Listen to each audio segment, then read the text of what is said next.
washindwe. Ya mwisho mimi nataka kusema mambo ya kuuziana uoga katika nchi yetu ya Kenya imeisha. Sisi wengine tulishakufa, mazishi ndio bado. Na ikifika mahali pa kuuziana uoga, hapo tunataka tuambie serikali yetu hii, wacha watu waseme kama ni ukweli, utuseme nini ukweli, kama ni uongo tuseme ni uongo. Niendelee ama nisiendelee?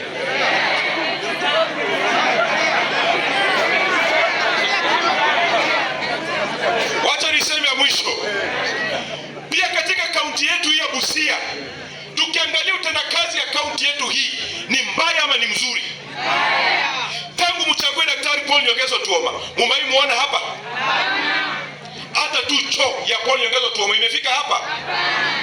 Na sasa 2027 tukisema tu kwa upole na kwa unyenyekevu, Otuoma one term, iko shida? Otuoma ni one.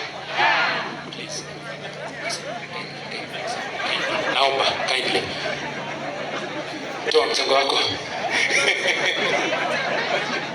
Asanteni sana. Mimi ni wenyu Mose Baba, official opposition leader Busia County. Nimesema 2027 nataka kuonana mbele mase macho uso wa mundu. Asanteni sana. Father Paul